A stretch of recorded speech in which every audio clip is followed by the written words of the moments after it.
steering group. So I get to work with the Green Office Scholars and with Jean, and really just hear about all the great things that they've been doing and planning for this. And it's wonderful to see this event come together. So, and well done to them all. I'm joined by 4 speakers. We're all joined by 4 speakers this afternoon who are going to give us the benefit of their experience and their work in this regard. What I will do is I will introduce each one, and then we can welcome them, and then they will deliver remarks on their particular fields, and we can open things up for questions and so forth afterwards. So firstly, I'm joined by Elettra Fiumi. She's a journalist and an award-winning documentary filmmaker, producer, and editor. She's the founder of Fiumi Studios production company, and her work has been featured on the BBC, MSNBC, The New Yorker, and other leading news outlets. I should also say that Elettra teaches here as well. She teaches a course on this semester on screening stories about sustainability. She was the organizer of the Global Science Film Festival as well. She, in addition to her work here, she works for Netflix and for Amazon. She's worked on films, I should say, for Netflix and Amazon Prime. Her client list includes Siemens, WhatsApp, Airbnb, and Walmart. She explores themes of discovery, innovation, and culture in her work, often intimate portraits of people, companies, and initiatives. She was raised in Florence and received a master's degree in digital journalism from the Columbia University School of Journalism, and a BA with honours from Mount Holyoke College, where she studied political science and Spanish. We're also joined by Nicoletta Maestrini, who got her bachelor's degree in communication sciences at USI, and her master's in environmental policy and international development at the University of Sussex. During her BA, she became passionate about communicating sustainability through the USI Sustainability Incubator, where she helped coordinate projects and campaigns on campus. After gaining her first work experience in CSR and political campaigns, she moved to Berlin, where she worked in a climate startup for 2.5 years. She's now back in the political sector in Switzerland for a few months and still learning every day about the challenges and best practices in environmental communications. Antonio Nucci is a PhD candidate at the Institute of Media and Journalism at USI. His research focuses on climate change communication, and in particular on the communication strategies adopted by climate activists. In 2022, he was a visiting researcher at the Center for Experimental Ethnography at the University of Pennsylvania. And at USI, he lectures on CSR, greenwashing, sustainability, and crisis communication. And finally, Lara Pilcante is an editor for RSI Spam and chief editor of RSI Edu, both digital products of RSI. As a digital editor, she creates content dedicated to a young audience, handling both journalistic work and the creation of video and graphics. So, welcome all.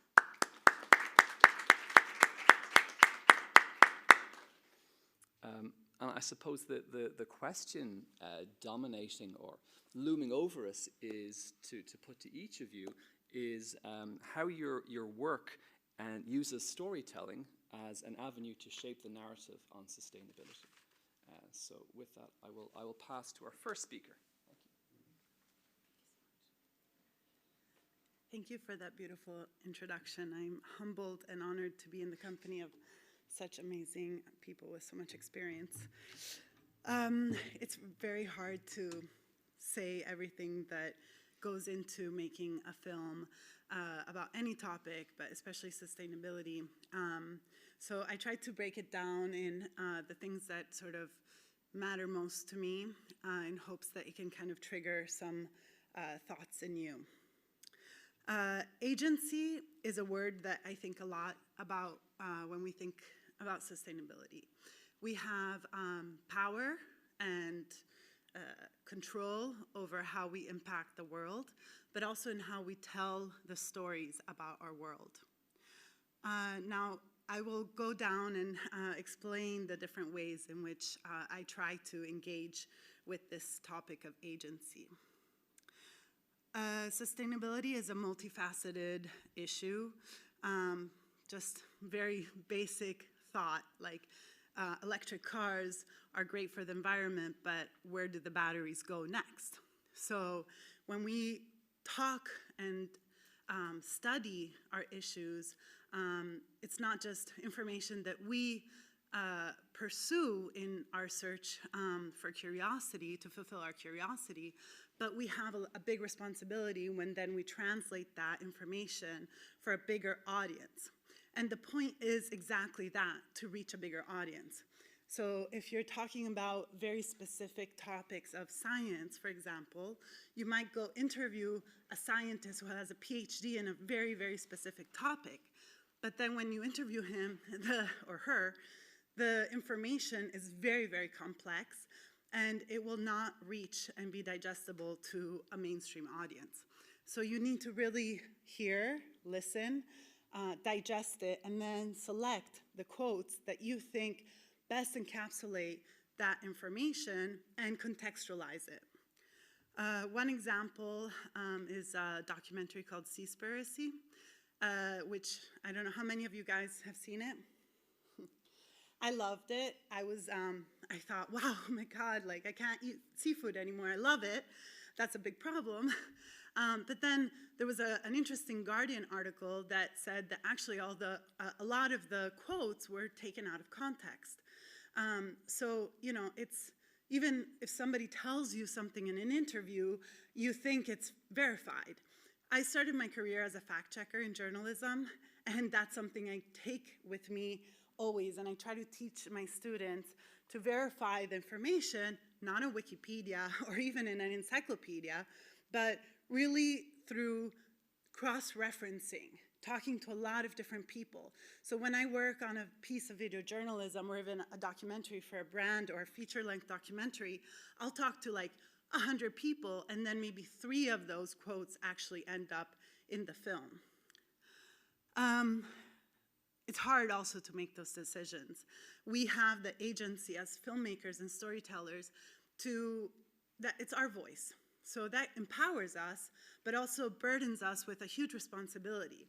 You have to pick an angle, which often is a result of your own personal curiosity. You're like, why is there something crazy happening in the world? I want to understand it. I want to fight for it. And then you might end up creating a whole impact campaign around your film so that it doesn't just go on TV or in a film festival, but you can create partnerships with NGOs and other people who are impacted by that same issue, and really galvanize an entire community around what you care about. So it really starts from you. It stems from your own curiosity and passion and soul. There's so much to say. How we tell it is also important. So, you know, there's this sort of worry that social media simplifies content, and you know, we scroll and it's very, it passes you by. But actually, I think that there's a huge opportunity there to capture the curiosity of the younger generations, especially. And then I've seen them go from something they've seen on Instagram in 2 seconds to then exploring much more of what that means. And when we're creating that content, we need to think in those terms. So we create social media pills, as we call them, and then maybe a whole website where there's additional content that maybe didn't make it into a feature-length film, or, you know, entire transcripts from an interview, a 15-minute video, a 30-minute, 52-minute for like RSI, and then longer for a feature-length festival circuit, so that you can really address and touch audiences at different levels. The film Act of Killing, another incredible film, one of my favorites, it was censored in Indonesia. Another film that we saw the other night with Caroline Wiedmer was 1001 Nights Apart, about dancing in Iran, which is banned there. And the filmmaker, you know, was prevented from screening the film technically anywhere. So now she's just doing private screenings, like to our community. So you can always get around when you get censored or banned, or even when there's an audience that maybe doesn't quite understand the story that you're trying to tell. Emotion is meaning. So Often if you follow a character and make a so-called character-driven piece, that really touches, it's a universal message. So even if somebody thinks they don't care about sustainability, that's a great way to get to them. Again, film as a social action tool, there's a role that is becoming more and more common called impact producer. So if you're interested in creating this kind of content, it's a good idea to touch base with them from the beginning, even before you have a budget to pay them, but just to see, who will be on your team then when you do find the budget, and they can help you think through the messaging and your film from an early stage. So going back to agency, I think it's really important to empower the students and the younger generation so that they feel like they're the ones who are taking control and action.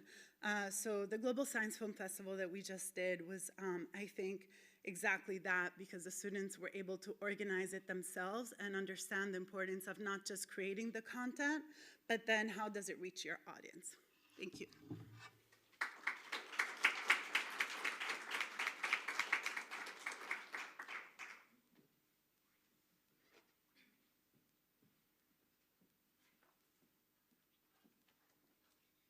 Hello, everyone. Can you hear me? Awesome. Okay, so after that brilliant speech, I hope I can do as good a job as her. My name is Nicoletta, for those who haven't heard the introduction.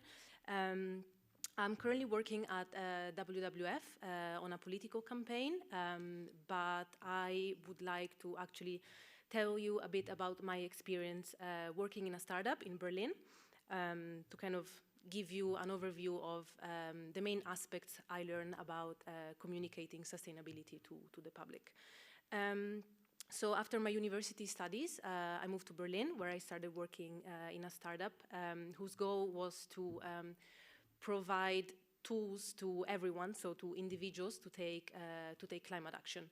And we were doing that through an app called Klima, which essentially allowed people to calculate, offset the carbon footprint, and also teach them how they can further reduce their impact on the climate. So there I was responsible for creating content, and especially on the engagement of our customer base. And that was definitely interesting, but also challenging, as you can imagine. So what I really tried and make sure to do was to be able to provide educational content, and content that was really like valuable and empowering to the people that were reading what we were doing. And yeah, so essentially the challenges in this were several, but I would like to focus on the main ones, which were, in my experience, so the fact that we were trying to communicate, how you can live your lifestyle by having like a lower impact on the climate. Some people saw it as like a reduction of their freedom, like, oh, now I need to change my behavior and I can't fly anymore, I can't have meat anymore, so I don't even want to hear that, and I don't want to be stripped away of my freedom. And something I really learned was that something that you could, like answer to those kind of comments was, actually with even small, like climate-friendly behavior changes. Like, it's not about necessarily stop eating meat, although of course that would be great, but even just, like consume stuff with moderation. So maybe have less meat, fly less, rather than, tell people you should stop doing that, because people don't like to be told what to do, essentially. And also like hammer home the fact that these small climate friendly behaviors at the end of the day also benefit us, like I don't know, for example, eating less meat can improve our health. Having cleaner air, of course, improves our health as well. So also try and focus on what is the gain for you. It's not just the climate will benefit from these kind of things, but you and your family and your loved ones. So also like, speak with emotions in these kind of things. And another argument that we often heard was, wait a second, are you blaming us individuals for the climate crisis?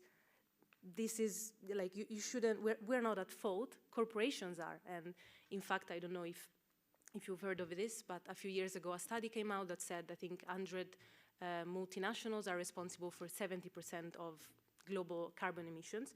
And so people were like, why are you blaming us? It's not our fault, you should focus on corporations and government. And while I 100% agree with that, we also try to, make people reflect on the fact that we're all pieces of the puzzle when it comes to the climate crisis. And we should all do, even if it's like a tiny, small thing in our day-to-day life, we can still make a difference, and especially we can drive change, because yes, it's corporations, but at the end of the day, we can drive what corporations do or sell, the way they produce, and etc.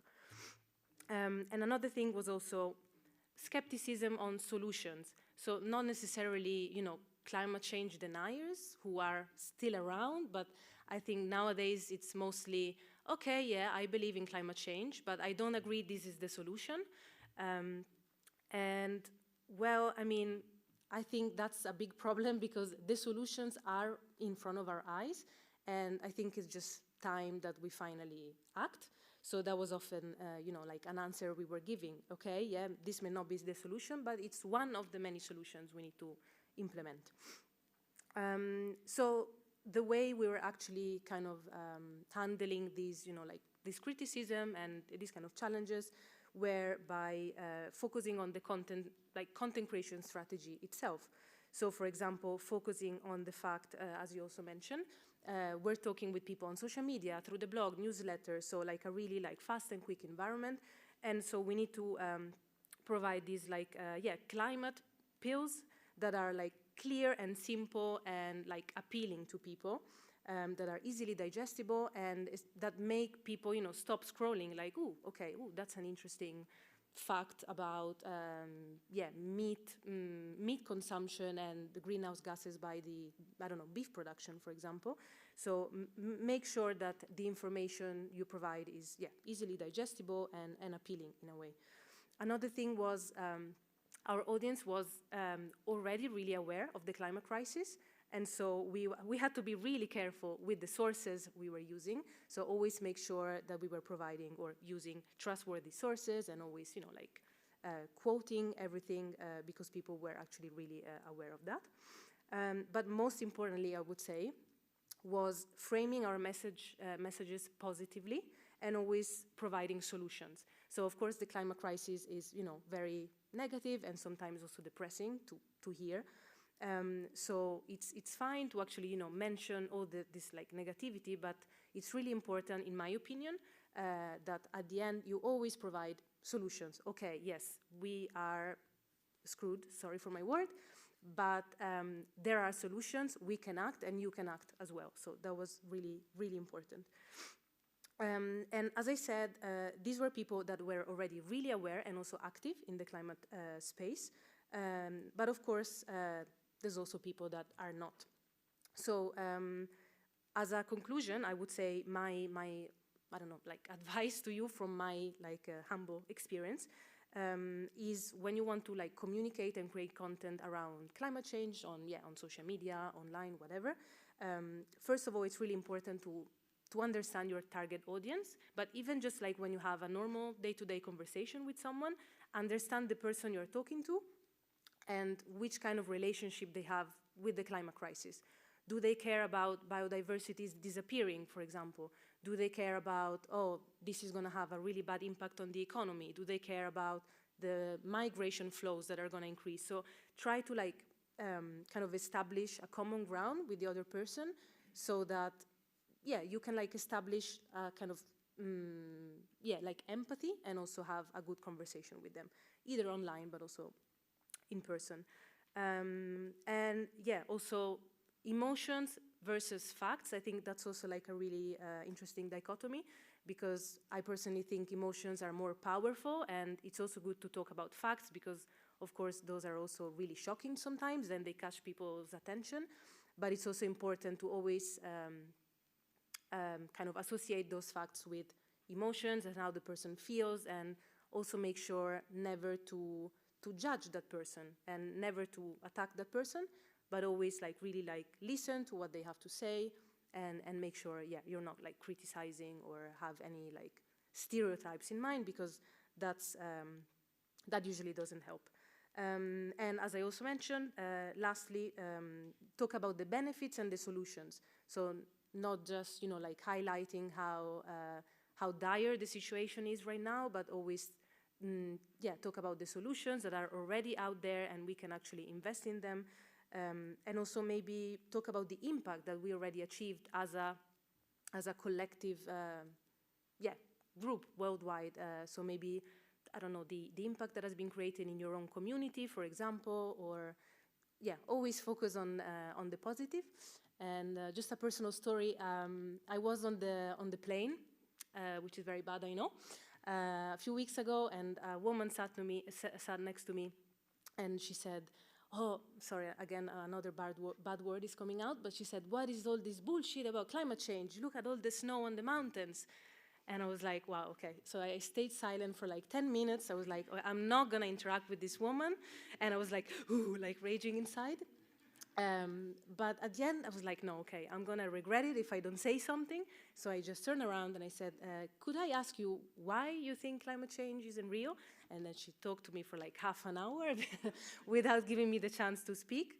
But at the very end, after listening, I was like, oh, okay, well, this is what I think. And I just answered. And she was like, oh, wow, okay, yeah, I didn't know that. I hadn't thought about it this way. And wow, thank you so much for listening to me. So, yeah, I don't know. It was a good experience on my side, which I think proves the fact that people appreciate it when you give them a chance, although it can be, yeah, frustrating. So, yeah, that's it from me. Thank you.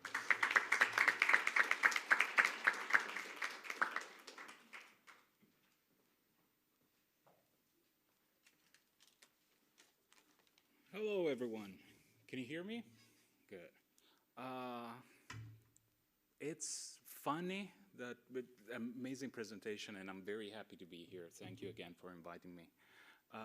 It's funny that you ended your presentation with that sentence, because it reminded me of when I don't know the name of that congressman who came into the US Congress with a snowball, saying there is no such thing as global warming, because you see, this is snow, and it's snowing outside.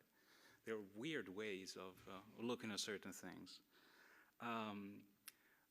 In class at Tusi, we have we actually have a course on crisis communication. And I have a privilege of teaching there a lecture on the climate crisis. And I usually start with 3 dates: 1985, 1988, and 1992.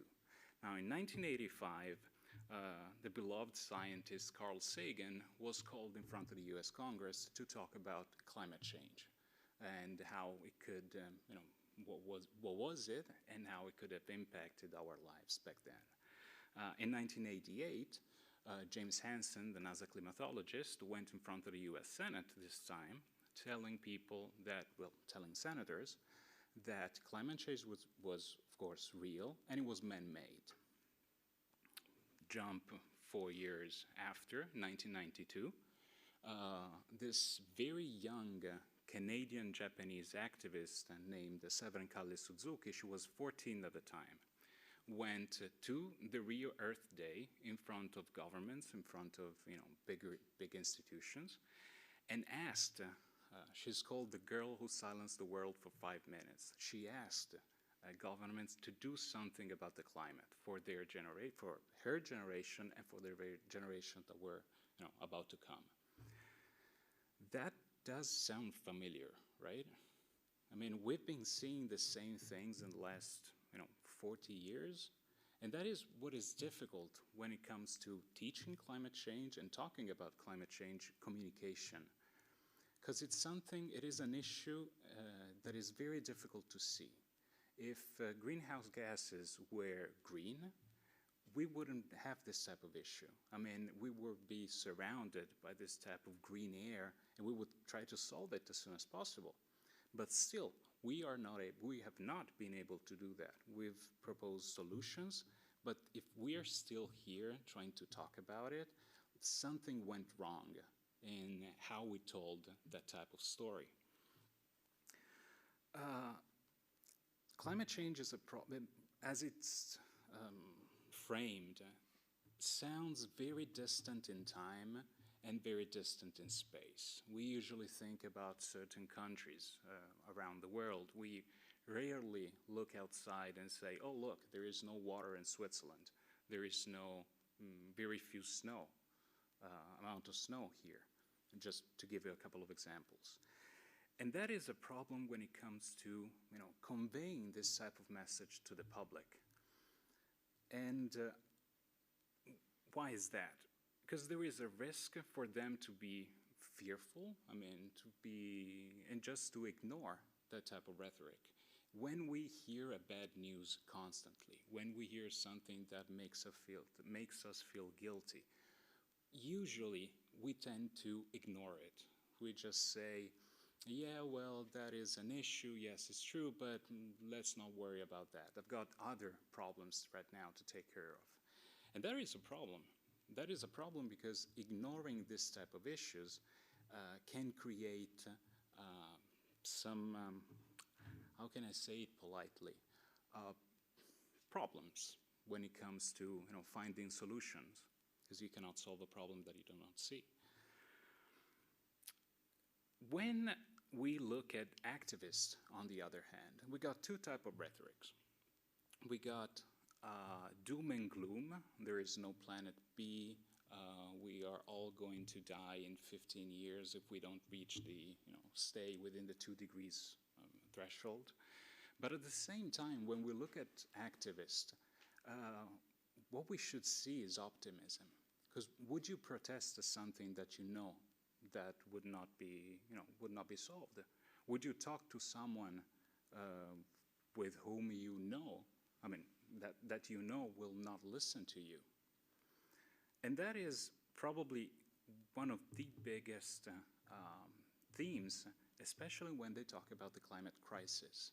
A crisis is something that needs to be solved immediately, and a crisis is something that has consequences, in many fields. It could be jobs, it could be migrations, it could be whatever you think it could be. And when we hear and we listen to those activists, we see a new generation, because usually they're very, very young. I've been studying them for about 4 years now, and I saw groups of 16 and 15 years old getting older within those groups, Fridays for Future, Sciopero per il Clima, Extinction Rebellion, and then go on with their lives, still trying to make a difference, but leaving the movement. And they are replaced by other 15 years old, 16 years old, with the same passion and attitude toward solving this issue.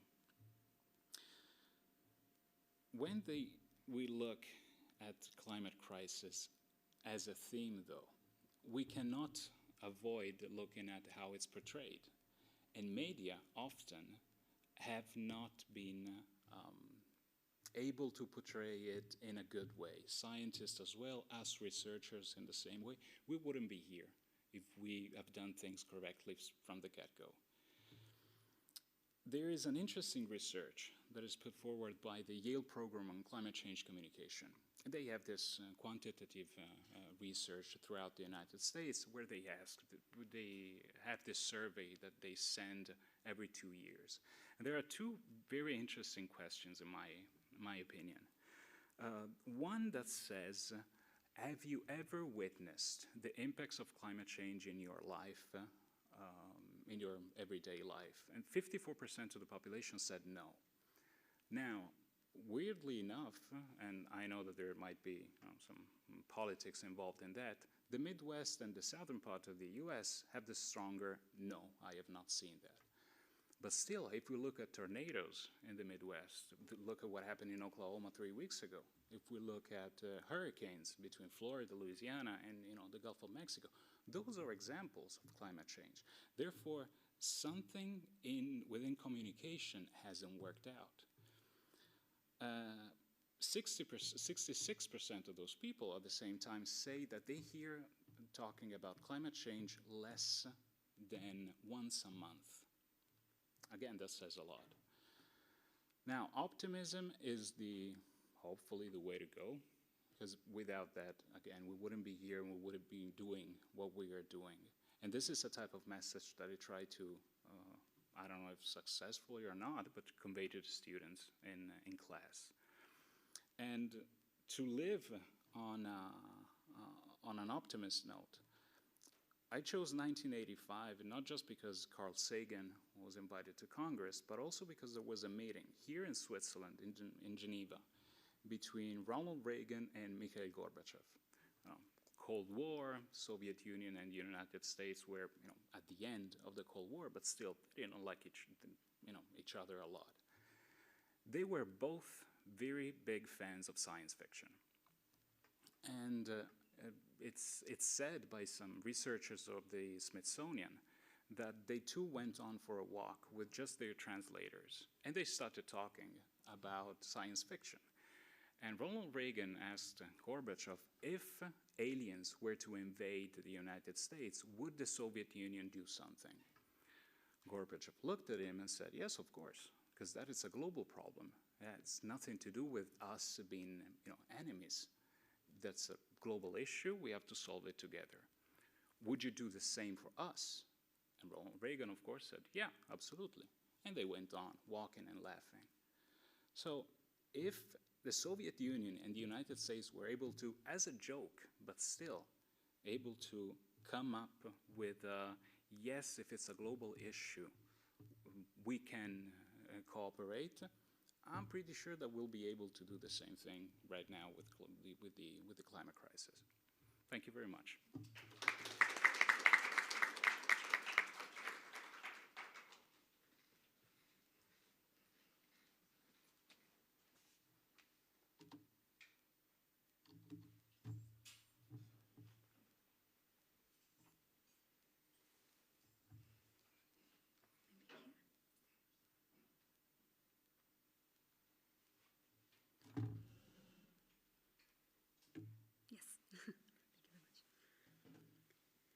Hi everyone, my name is Lara, and today I would like to share with you some of the strategies that we use in RSA SPAM and in RSA Edu to talk about sustainability and climate change.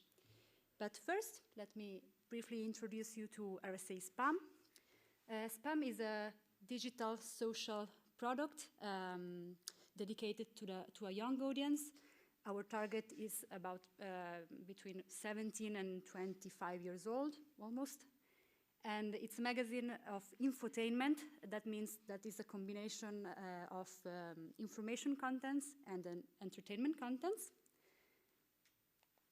This is our Instagram page, but we are also on other platforms like TikTok and Spotify with a podcast.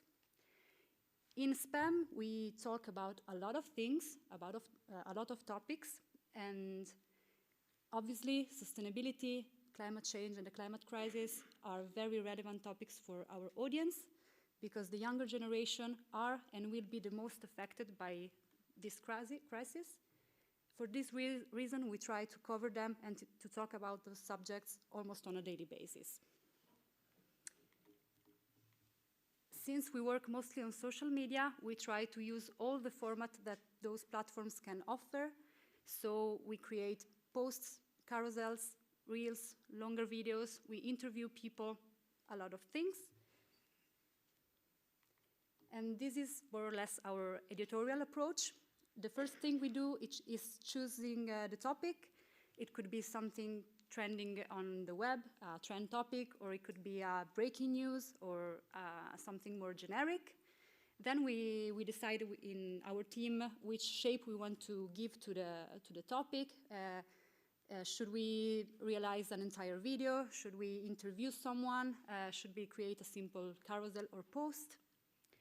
Then we conduct a journalistic research and we write texts, and that has to be summarized because it will be on social media, so the attention is not so high, but precise and complete. And last but not least, we try to create visual contents that are impactful and engaging for the audience, because you have to consider that the contents will be seen through a mobile screen, so the challenge is to catch the attention, people's attention. But let's make some practical examples so you can understand better. Sorry, it's all in Italian, but it's just to give you an idea of what we do. This one was a carousel about air quality and air pollution in Ticino, because we don't have a very good air here, not always. And in this case, we choose to use memes as images. Memes are very effective, actually, for our target, because everyone can recognize them. They are like a universal language. They are ironic, but also serious, and this is often a winning combination to talk about also serious topics. This one is a dark carousel, because we choose a black background, but usually in spam we try to use a lot of colors and a lot of visual graphics to catch people's attention on the Instagram feed, basically. This one was a carousel about severe drought we have last year in Ticino. In the southern part of Ticino, the situation was very bad. We had no rain for months, so we decided to play more with images, photoshopped images and text. This is another example of visual language you can use. And this one was about food waste in Switzerland. And for this carousel, we decided to use a more infographics language with data, charts, statistics, informations, etc. Obviously, we also use video formats a lot. We have explaining videos and interviews. This format here, I don't have the time to show you an entire video, which is in Italian, by the way, but we call it Vox Pop. It's a video format in which basically we go around the cities asking young people their opinion about a certain topic. In this case, the question was, how do you feel about climate change?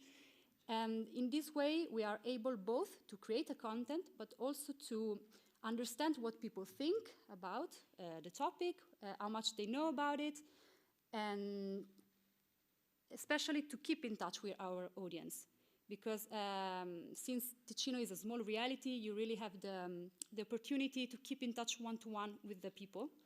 And so this is a very important format for us, because we can really understand what people think, the language they use, and etc. Last but not least, we also have a news carousel that we publish every morning at 7 o'clock for editors' joy.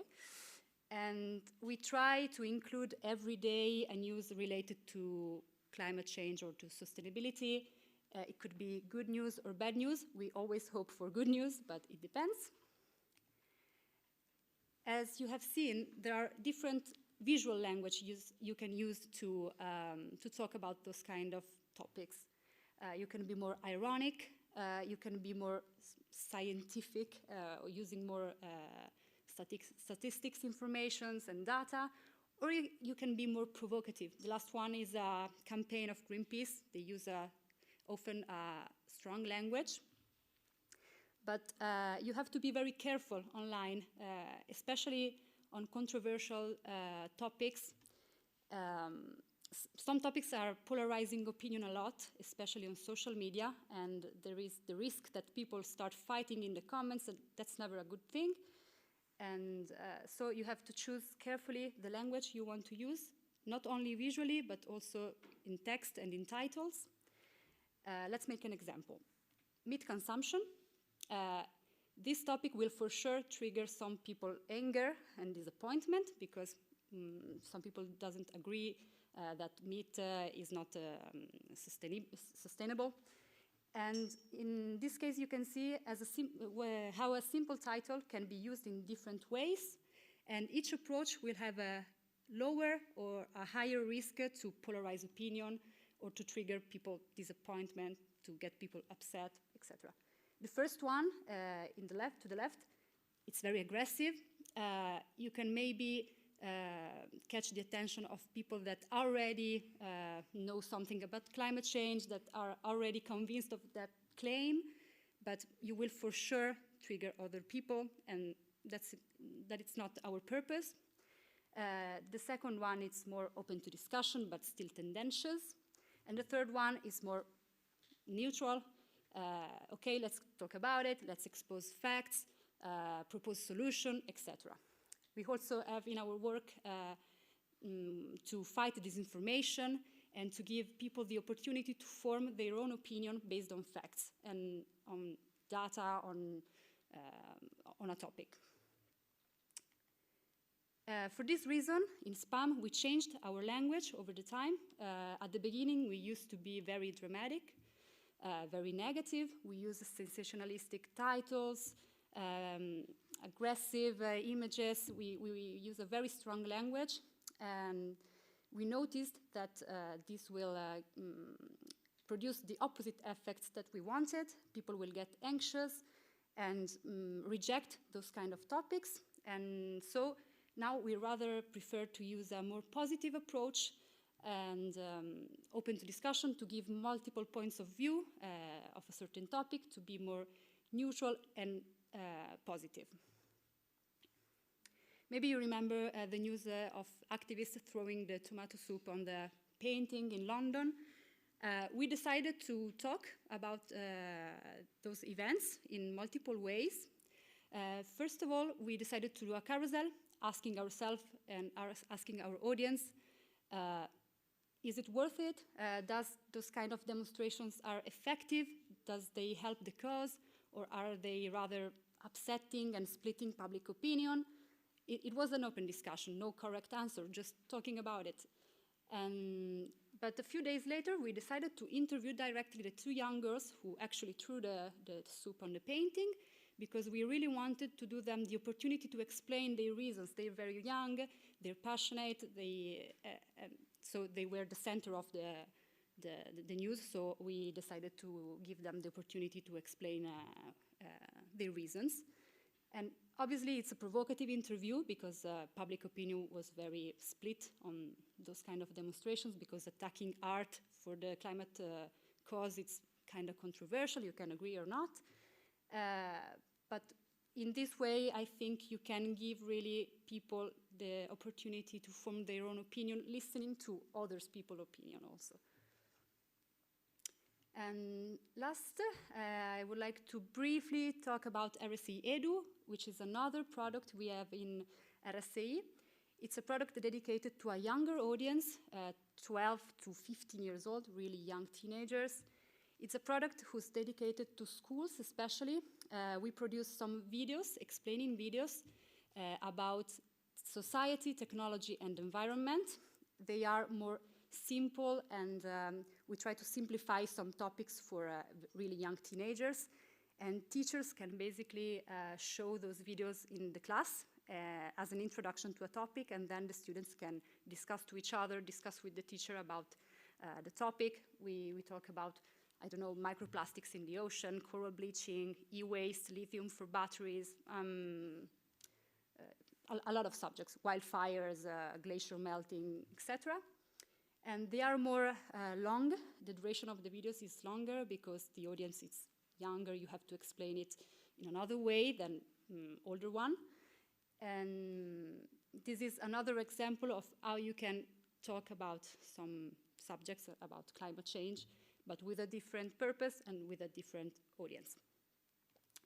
Thank you very much for your attention. I excuse myself for my English. It's not so good, but I hope it was interesting. Thank you.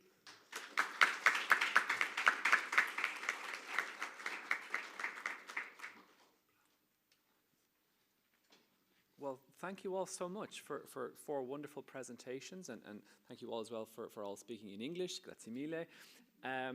I'm struck really by the positivity that is so important to this, to communicate optimism and positivity, and to constructive solutions and so on. And I take my hat off to communicators in this field, because it's obviously very difficult, given that what we know about the crisis, to keep positive. But how really important that is, because as you said, we get switched off by crisis, by shock, by doom and gloom, and so on. We do have some time for questions from the audience. I see hands up already. Excellent. There is a microphone, and someone will pass it. And there's a microphone there. No, for you. Yeah.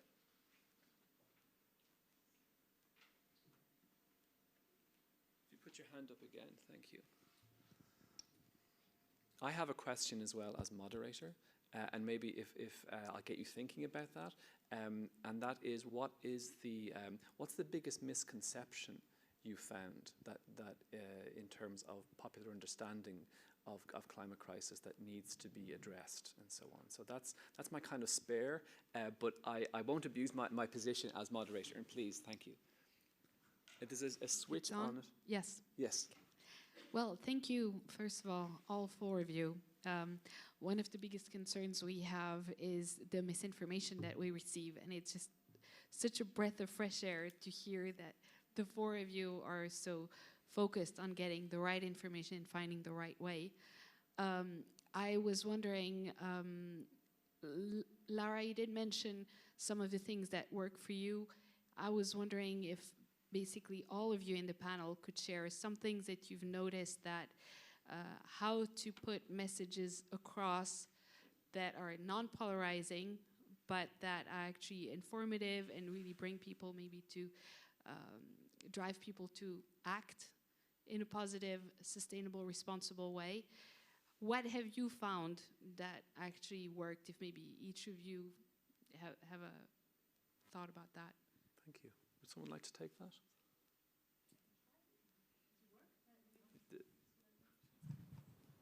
Test. Whoa. Okay. Yeah. So, in my opinion, as I think I've already mentioned, I find it really important to some extent, like communicate like how dire the climate crisis is, but to always couple it with with positive information. And I found that as a strategy, that usually works. I mean, at the same time, just going with the positive message perhaps doesn't, because you still need to like communicate the urgency and that, you know, like things are happening, but maybe, at the end of the message, you know, always mention that the solutions are out there, and maybe also focus on what kind of impact has already been created through certain solutions or through the activism or certain actions. So I think I'm repeating myself a little bit, but I think this is usually a good strategy from my experience.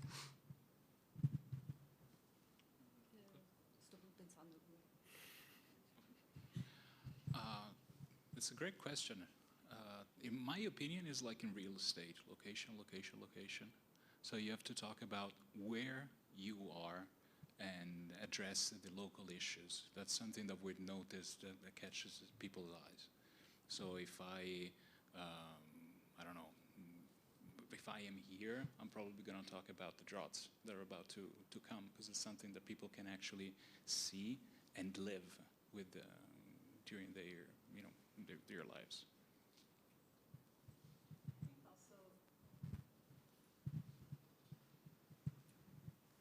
Hello. I think it's also important to address, I think this was sort of mentioned before, but address the other side and acknowledge it, listen to it, and maybe explain why that information is not reaching those audiences, so that you don't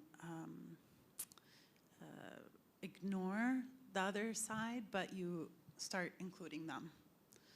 And so that requires a lot of study of why they think certain things, and then explore how to break that ignorance without making anybody feel ignorant. Thank you all. Is there Jordan, if we could pass the mic. Oh, there's somebody already with the mic. Oh, I beg your pardon. Right, sure. Thank you.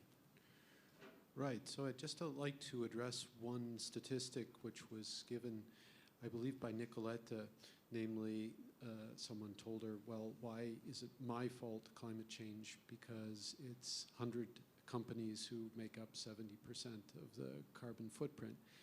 And I'd just like to say that the reaction of, oh, I agree 100% with you, is probably not the right response. The right response for me would be, you have a point, however, ultimately, we are the consumers consuming the products of those 100 companies. And that point really has to be made to the population, right? I'm thinking now of the economist Dieter Helm, who is from the UK, and his emphasis is not on talking about carbon production, like countries produce X amount and they've reduced 5% per year, but carbon consumption, right? Carbon consumption is really the quantity we want to talk about, because that is what is important. And if a country produces less and less, that doesn't necessarily mean they're doing a good job, because they might be just importing products from a country which has a much higher carbon footprint for the same product. So I guess my question is, how do you address sort of these stark messages in a proper way? I understand meat destroying the planet is, meat is destroying the planet is maybe not a very positive message, but sometimes you have to communicate stark messages to the public. And how do you do that in a fair way, which is not sugarcoating in some sense?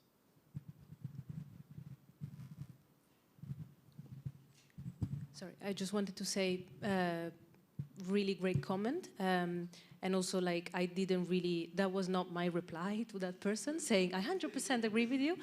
But I mean, just like personally, I agree with that kind of statement that, you know, companies and governments are the ones that are, yeah, on paper, the most responsible for the climate crisis. But at the end of the day, we drive consumption and we drive like corporate decisions and how companies act. So that was simply what I meant. And regarding the question on how to communicate dire information, I totally agree that some statistics and some information and some facts that are so negative about climate change need to be communicated, because, as I said, the urgency is there, and we need to make people aware that, the climate is struggling, and if we keep going this way, it's not going to be a good future for us and future generations. So personally, we need to always, which is very difficult, of course, strike a balance between, like raising the urgency, but then also making sure that we're communicating solutions. Now I can give maybe like a short example right now. I'm not going to get into it too much, because right now I'm working on a political campaign here in Switzerland. So definitely like a totally different audience and target and topic, because here we're actually trying to convince, let's say, like the whole population to protect the climate, essentially. So in that case, I find it really important, as you also mentioned, to always make sure that we can focus on different topics, because different people have different perspectives on climate change and are also impacted in a different way and care about different things. So we're really trying to, for example, focus on, the economy is going to struggle if we keep going this way. But at the same time, the economy could thrive if we invest in renewable energy, because this way we're also investing in our energy security.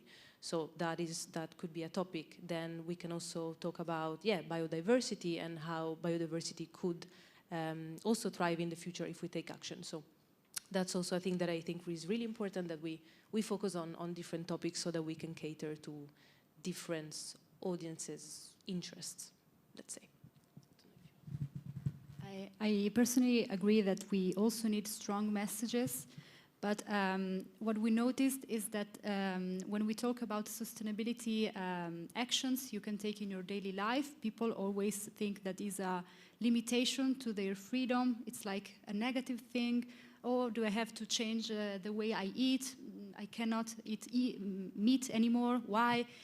But what we wanted to do is to focus on the other side, the sustainability way of living. It's an opportunity to live different, and we really like to focus on that aspect because it's a little bit like in COVID crisis, like people didn't want to limitate their freedom for the safety of everyone, and I think this is a little bit the same thing. You have to put in a different perspective. It's not a limitation, it's an opportunity to change our habits, and it's a process, a long process we have to take. And we notice that in this way you can reach also people that are more skeptical, sorry. But I also agree because at the beginning we also used to be very strong with our contents, so it's difficult to to keep the balance. Two things. Yes, we do have in our hands the possibility to, counter the corporation, what they're doing by choosing not to buy from them. But at the same time, there's a theme of greenwashing, actively lying to their customers and faking something. So first of all, I think that it's necessary to create a type of cooperation between watchdogs. Could be journalists, could be activists, could be any type of NGO that actually say this is true, this is not true, and educate in some way the public. I know that could sound a little bit controversial, but how can I put it in a polite way? Not all opinions are the same. It's like when we talked about, this is a research that we presented a couple of weeks ago in Texas. We noticed that one of the main problems that the Swiss public media in the German-speaking part of Switzerland had throughout the 80s and 90s was that they compared scientific communication with political communication. So in order to have this type of balance and to give it to the public, they minimized the 99.9% of scientific consensus and extremely enlarge what the other side was saying. So that thing can be tricky. Yeah, that's it. I think it's also important to tell personal stories. That really somehow gets to people. I'll give you an example. For when there was a Women's March on DC, I did a profile on the youngest activist at the march. She was 8 years old at the time. She's nicknamed Little Miss Flint. Because in her hometown of Flint, Michigan, there's a huge water problem. They can't even shower. So forget even drinking the water from the tap. And I mean, 8 years old, super vibrant, energetic, super funny. And we followed her for 2 days, and it's a really hopeful, positive, entertaining piece.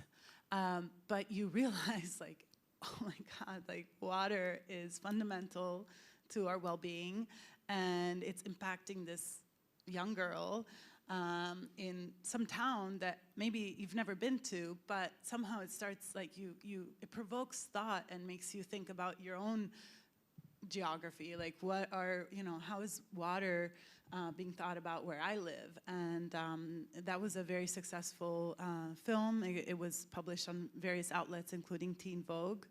And so I think telling personal stories where you really see how one individual gets impacted by maybe what corporations are doing or consequences of what corporations are deciding to do, I think that's also useful. Thank you all. I noticed the time has gone past 6 o'clock, and we do have another event here. I'm looking to Jean for guidance. I saw 3 hands up, and I feel so bad. Yeah, so do we give voice or do we stick to time? I favor giving voice. Maybe gathering the questions. Okay, yeah. Do you want to ask 3 questions, and then let's just do it? And then if you guys, if the next session doesn't, I know everybody will move down 10 minutes. How do you guys feel about that? So if you put your hands up again for the mic. Is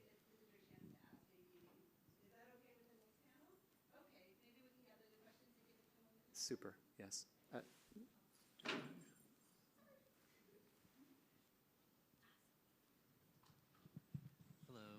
Thank you for coming today. I just want to say I appreciate you all being here. My question is, I was curious if you guys all had maybe a title of a story or piece that inspires you particularly in your work towards sustainability that you'd want to share, like a book maybe, or a film, or yeah, a piece that inspires you. And if you pass the mic on to the next questioner. There was another hand. Yeah. To ask the question like right now? Yes. Okay. I was wondering if the panelists had some examples of ways that activist organizations like Greenpeace or Extinction Rebellion have succeeded or failed in their messaging around the climate crisis.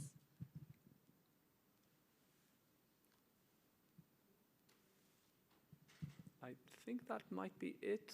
Going, gone. Okay, if the panelists want to take any of those, all of those, one of those,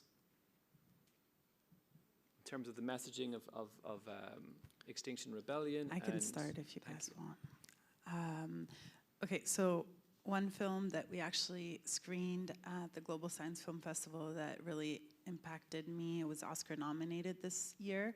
It's called All That Breathes, and it's a story of two brothers in New Delhi who have an underground hospital for birds who are falling from the sky. And it's beautifully shot, beautifully told. It's just like an insight into a whole other universe where you really feel, anyway, it's universal, you know, our relationship to the animals and how we're all sort of connected in this ecosystem. And then I think the Extinction Rebellion, actually, one of my assistants is really, former assistants was really engaged and an activist still is. So I have some insider, like I saw how she was. And she inspired me every day to be so passionate and, you know, fight and everything. But I think that there's, in terms of the messaging of like hardcore activists, that there's a risk that it doesn't reach the wider audience. It's like preaching to the choir. And so I think that's what activists need to just be careful about and like try to navigate the messaging to actually like be the Trojan horse more than like an, but I think, you know, the universe and the world is beautiful because it's varied. So we need a bit of everything. And I think, yeah, that energy is also important.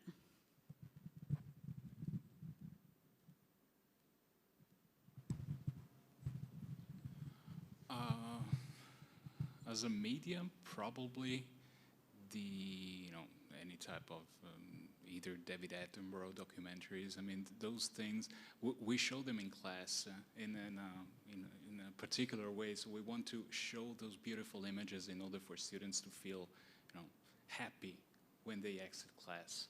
And that is what happens to me when I watch those. About the activist question, it really depends on what kind of group you're mentioning.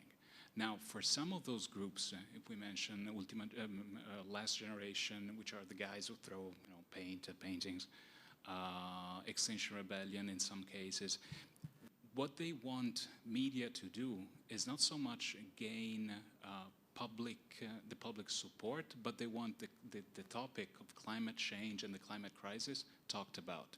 And in that case, I think that they are successful. I mean, even though not in a good light, one of the other things that we noticed in our last research was that activists, either with protests or with this type of actions, have raised awareness with the public, and they have gained much more media attention than anyone else in the last 30 years. So if their aim is for people to hear about the climate crisis, I think that that's a success. Then it depends a lot. Fridays for Future and Sciopero per il Clima are much more, I wouldn't say institutionalized, because I would say that for Greenpeace, for example, which is much more, it's a much older activist group. But it really depends on who you look at.